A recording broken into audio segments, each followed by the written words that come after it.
لأني كين دقتمو يا هرمي كوسين قيونمو قوي كان كي يومو هنشوفمو نانيا شفتي قرا قبتي قوفك يا فوفي قمدي باتي سقل قرن باتي أنا أبط ሰላም ነው በቴ አለን ቅር ካላለ የሆነ ጥያቄ ልጠይቅ ነበር። ችግር የለውም ጠይቀኝ።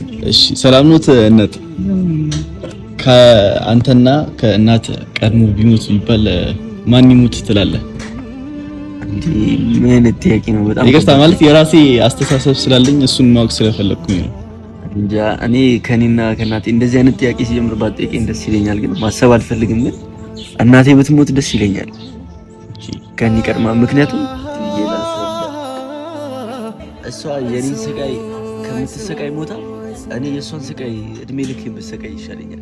እሷ የኔን ስቃይ እድሜ ልኳን ከምትሰቃይና እኔ እናቴ ምንም ባትሆን ደስ ይለኛል፣ ግን እሷ ሞታ እኔ ስቃይ ሙሉ ብሸክም ይሻለኛል። እሷ የኔን ስቃይ አትችልም። በጣም አመሰግናለሁ። የኔም አስተሳሰብ እንደዚህ ነውና አመሰግናለሁ። እናቴ ረጅም እድሜ ይስጦት። እሺ አንቺ አጋዥ ሆነሽኝ ለህይወቴ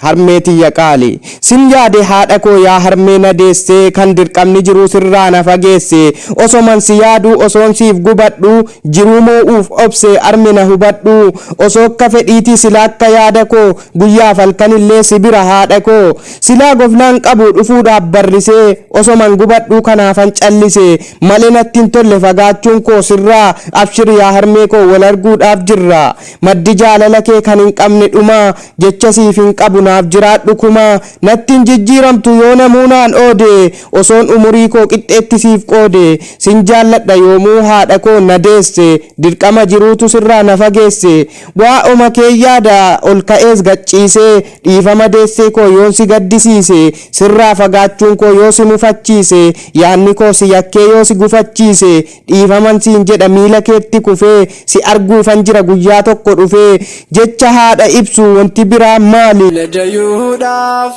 baay'ee cinqamtee na guddisuudhaaf waa meeqa taate hin laakkaa'amu waan ati mudatte yeroo an daa'imuuf lafaa ol ka'u yoo an tirtiraa daa'imuuf ka'uuf dadhabee lafaa nuuf dhahu nasuudhaan dhoota hin seetu an ka'u nasuudhaan dhoota hin seetu an ka'u harka na qabdee na daa'imsiifta yeroo kennitee